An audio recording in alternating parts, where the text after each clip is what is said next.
एक आदमी जो अपनी बीवी और बच्चों से बेहद ज्यादा प्यार करता है, पर उनके घर ना रहने पर उसके घर पे दो अनजान खूबसूरत लड़कियों की देर रात दस्तक होती है। जिसके बाद क्या वो आदमी उन लड़कियों की खूबसूरती के बहकावे में आकर के उनके साथ मजे करना स्टार्ट कर देगा या फिर अपनी बीवी के भरोसे पे खड़ा उतरेगा, ये आपको आगे इस वीडियो में पता चलेगा। मूवी की स्टार्टिंग में हमें इवान को दिखाया जाता है जो कि अपनी बीवी कारेन के साथ मजे कर रहा होता है कि तभी उसके बच्चे फादर्स डे के केक लेकर के वहां आ जाते हैं। केक कट करने के बाद कारेन बच्चों के साथ रेडी होकर के वेकेशन के लिए निकल पड़ती है, पर इवान को काम होने की वजह से वो घर पे ही रुकने का फैसला लेता है। रात में जब इवान अपने डिजाइन पे काम कर रहा होता है कि तभी उसे अपने घर के दरवाजे पे किसी के नॉक करने की आवाज सुनाई देती है, जिस पर जब इवान जाकर के देखता है तो पाता है कि दो खूबसूरत लड़कियां बारिश में भीग रही होती हैं, क्योंकि वो अपना रास्ता भटक चुकी हैं और बारिश ज्यादा तेज होने की वजह से वो छुपने के लिए घर ढूंढ रही होती हैं। घर पे किसी के ना होने की वजह से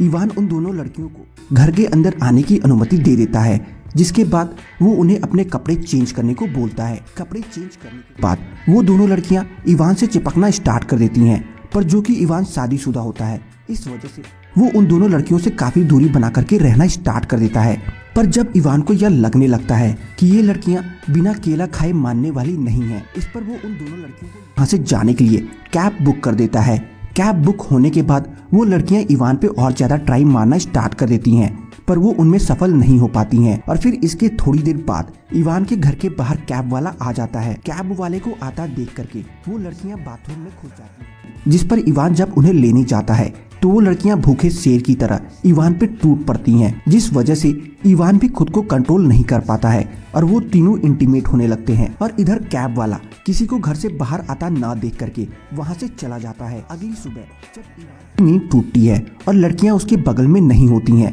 इस पर उसे यह लगने लगता है कि लड़कियां यहाँ से जा चुकी हैं कि इतने में ही उसे किचन से आवाज आती सुनाई देती है, जिस पर जब वो जाकर के देखता है तो पाता है कि उन दोनों ने मिल करके पूरे किचन का कबाड़ा कर रखा है। ये देख करके वो उन्हें फौरन यहाँ से जाने को बोलता है, पर वो लड़कियां अब यहाँ से जाने के लिए बिल्कुल भी रेडी नहीं होती हैं, क्योंकि उनके पास ये प्रूफ होता है इवान ने उनके साथ कल रात जोर जबरदस्ती करी है। ये सुन करके इवान गुस्से में पुलिस को कॉल करने लगता है ताकि वो अपने घर में घुसपैठियों की रिपोर्ट लिखवा सके। इवान को पुलिस में कॉल करता देख करके वो दोनों यहाँ से जाने के लिए रेडी हो जाते हैं, जिस पर इवान खुद उन्हें उनके बताए हुए जगह पे छोड़ने ले जाता है। वापस अपने घर आकर के इवान अपने घर की साफ सफाई करना स्टार्ट कर देता है और फिर रात में जब वो अपने कमरे में बैठ करके अपनी डिजाइनिंग का काम कर रहा होता है कि तभी उसे फिर किसी के दरवाजे पे नॉक करने की आवाज सुनाई देती है, जिस पर जब वो जाकर के देखता है कि इतने में ही एक लड़की उस पर पीछे से हमला कर देती है। हमला काफी ज्यादा तेज होने की वजह से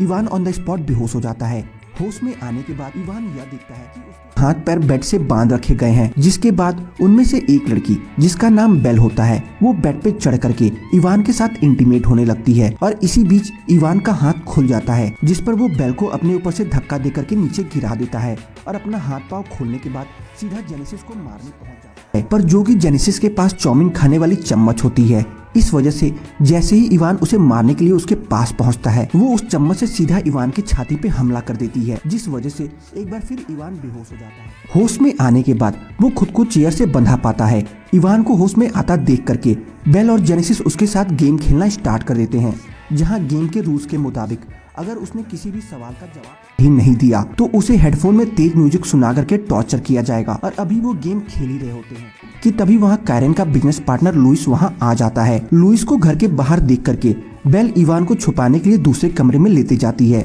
और जेनेसिस इवान की कजिन बन करके लुइस को रिसीव करने बाहर चली जाती है, पर जो कि लुइस को यह पता होता है कि इवान की कोई कजिन नहीं है, इस वजह से उसे उन दोनों पे डाउट होना स्टार्ट हो जाता है।